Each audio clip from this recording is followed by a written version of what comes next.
Hello, this is the Grand National Final, the WERA GNF, or GNF for short. It's held at Road Atlanta every year, and it's a culmination of, well, a year's worth of racing. Racers from all over the country, and indeed all over the world this year, have come here to race and compete in over 71 championships. This is what they're after. This is what I've stolen. This is what I'm hoping to leave the track with, and hoping nobody's going to find out about it. This year we're particularly lucky because we've got the World Suzuki Cup, which is just over there somewhere. You can see the big old tents there, and in those tents we've got racers from all over the world. You name it: Germany, France, Spain, Italy, Japan, the UK and the US of A, and they've all come here to contend the Suzuki World Cup final. However, before we get to any of that, let's take a look at the endurance race. And here we are joined by John Pearson of the British Superbike magazine, who came over originally to cover the World Cup Suzuki final, but we managed to talk him into taking a seat on our endurance ride on the Outer Extreme 121 bike. Well, perhaps unfortunately for John, his first experience of our team was the aftermath of a rather high-speed get-off experienced by Jawanse in the Turn 5 area. And here you can see his bike, or what's left of it. Cute, huh? What happened, man? Sucks. Crested the top of 5. Yeah? Looped it and slid. Oh, mate.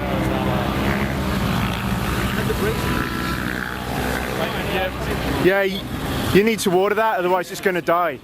It was also I like that you don't get it up on the front wheel, she was very much. They're fine. Jonathan, what did you think, mate? You're on film. What did you think? It's a bit scary. Some of those people, they don't care, do they? They don't care. They just don't care. First, I'm just telling these guys first, they're out of the pits up the hill. Yeah. Somebody fell off immediately. Just Somebody fell off in front of you? Right the side of me. Yeah. I don't know what happened. There was a bike car. Was it your fault? Having had his initial view of Road Atlanta on the Endurance 750 bike, we agreed it would probably be very helpful for him to go out again. So I donated my 600cc motorcycle and John hopped on it for the first practice the next morning.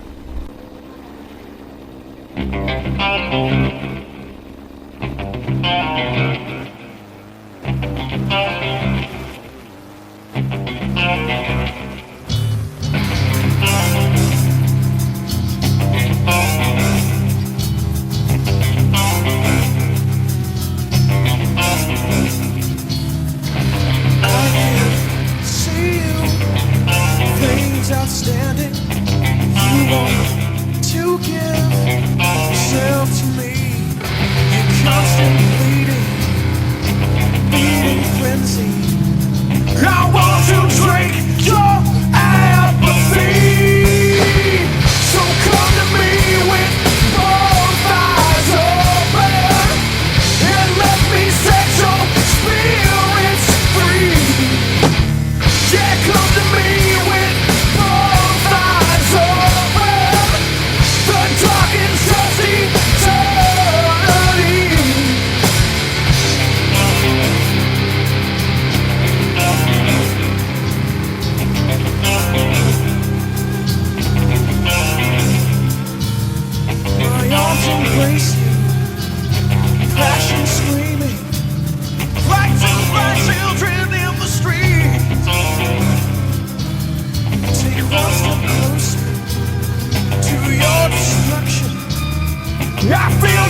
that's not John.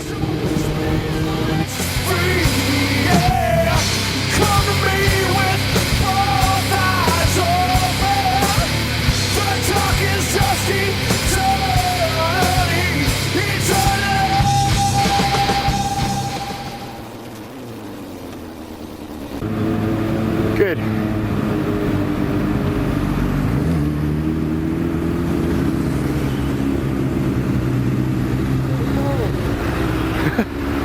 What's that? You cold? What did you think of it? Can you handle the power? Tell me what you think of the bike, seriously, in terms of handling. Because I need help. Third and final call for practice group 2. Third and final call, practice group 2. 600 experts, blue Texas. Third and final call. More together than the 750, stiffer and tighter. Thanks, man. Number 1 road tester there. Number 1 road tester, we won't tell it.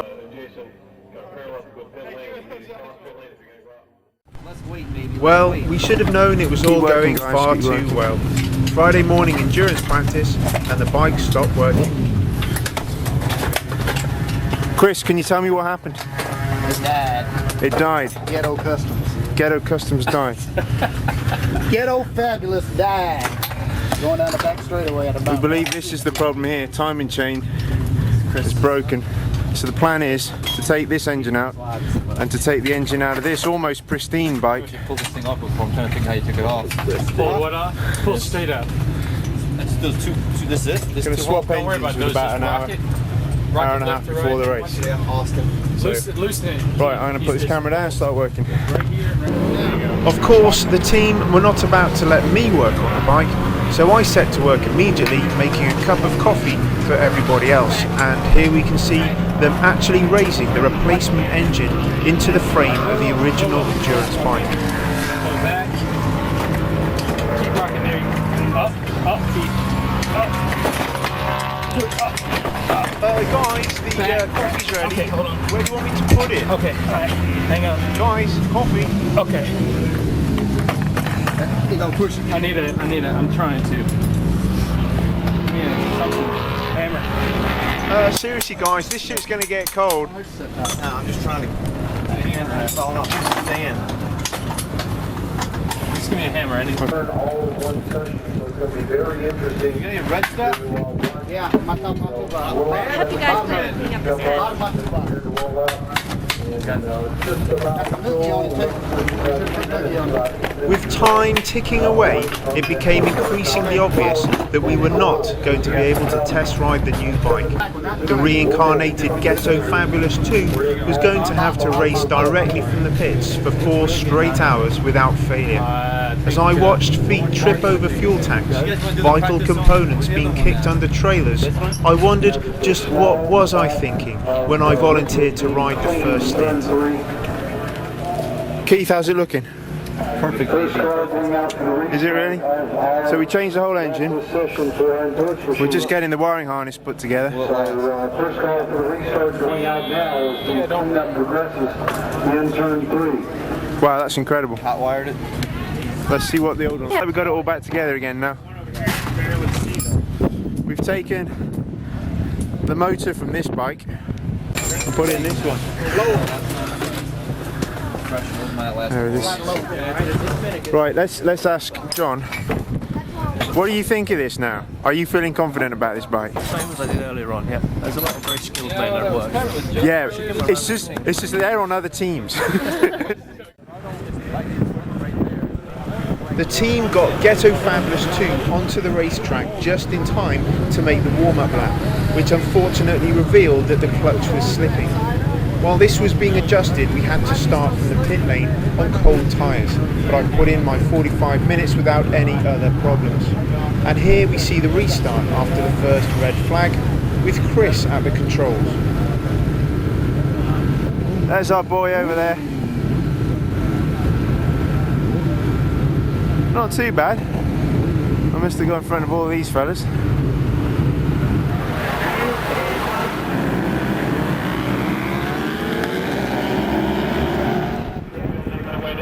And in keeping with the rest of the season, Team Vezra and Team Velocity were fighting it out at the front.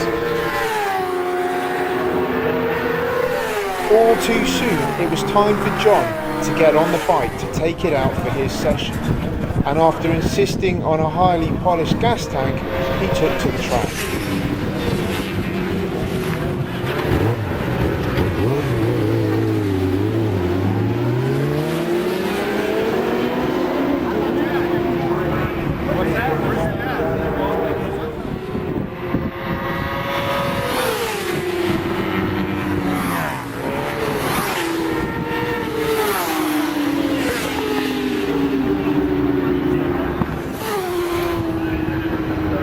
That's Kevin Schwantz right there. However, after just a few laps, John had to come back into the pits, complaining of the gear shift lever turning on its spline. Johansa immediately taking control, assessing the situation and doing everything he could to fix it. Safety wire, I need about 4 pieces. I need a hammer. How long? I need something I can hammer with about that long. Here we can see how he uses safety wire jammed between the spline to stop the gear shift mechanism from rotating.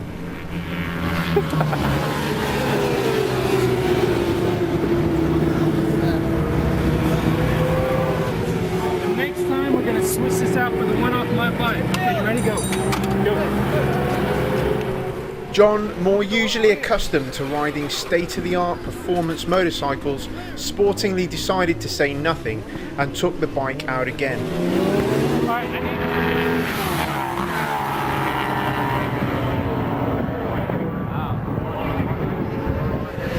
There's John just taking another couple of spots there.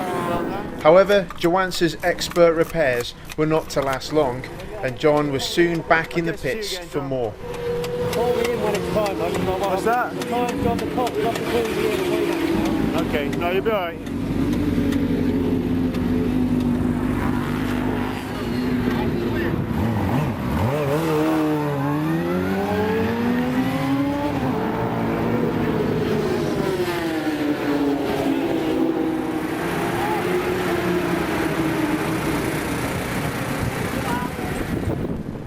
World champion Kevin Schwantz was making a rare racing appearance, together with ex-AMA professional Jamie James and current AMA star Ben Spies. Kevin, unbeknownst to him, managed to make my racing career as he overtook me as we exited turn 5. For a moment we were both wheeling out of the hill at turn 5, and as we did so he turned to look at me and I nodded back. What, I wonder, was he saying to me as he looked across at me? Perhaps he was sizing me up for MotoGP potential, or maybe he just wanted to let me know how pleased he was at getting held up through the S's. I guess I'll never know.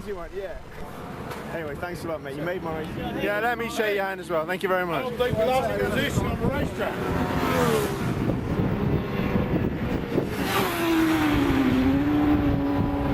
Good man, John.